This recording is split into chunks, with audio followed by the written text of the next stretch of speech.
Let's start UPSC preparation for 2026. Today we will focus on RBI and government bonds. So let's discuss about RBI. RBI refers to Reserve Bank of India. It was established on 1st April 1935 in accordance with the provisions of the Reserve Bank of India Act 1934. So here you have to remember one thing, that RBI was established in 1935, whereas the Reserve Bank of India Act was done on 1934. The initial central office of RBI was in Calcutta, but it was shifted to Mumbai in 1937. The governor of RBI has been appointed by the central government, and the governor of RBI draws its powers from the Reserve Bank of India Act 1934.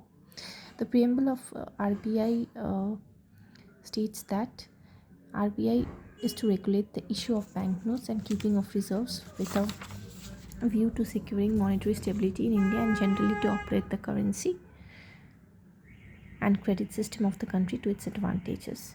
Now, RBI has a central board. The board of directors are appointed by the central government. There can be official directors and non-official directors.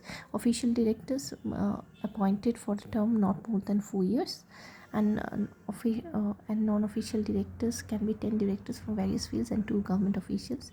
There is a local board. 4 local boards are there: Western India, in Eastern India, Southern India and Northern area, and the non-official directors each from each 4 local boards are present.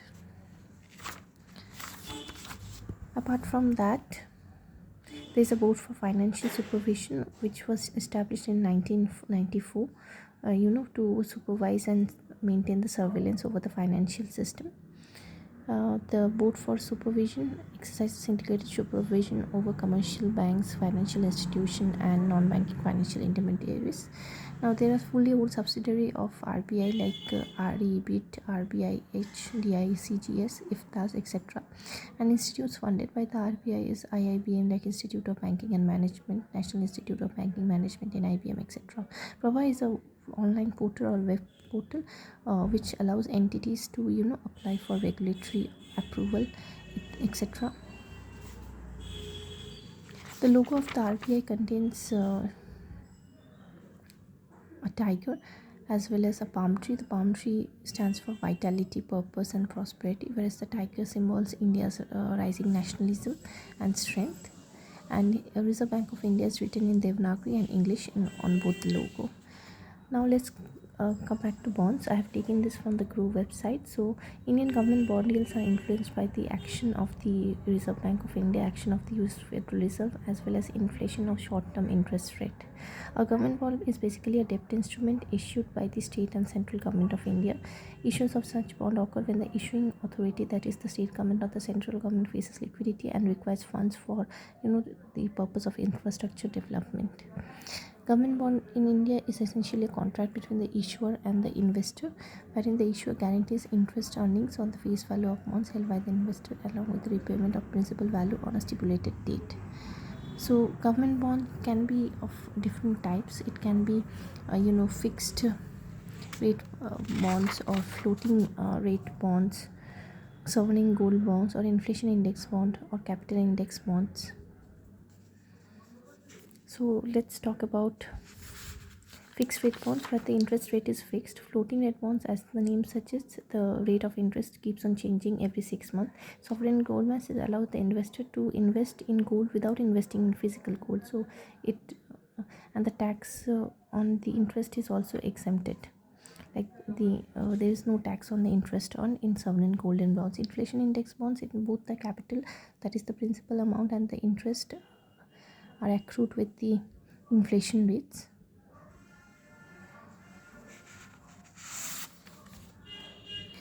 Government bonds fall under the broad category of government securities and primarily long-term investment. Tools issued for periods ranging from 5 to 48. It can be issued by both central and state.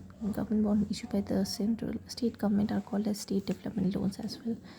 Most G-Secs were issued for the purpose of large investors like large companies and commercial banks, etc. However, nowadays it has been available to small investors such as individual investors, cooperative banks, etc.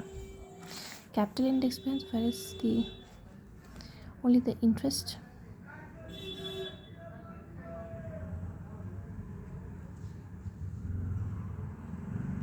sorry, no, only the principal or the capital is accrued with the inflation rates.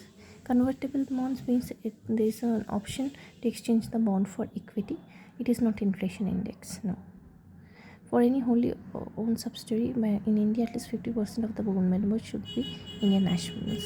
So that was all about the Reserve Bank of India and the government bonds for today.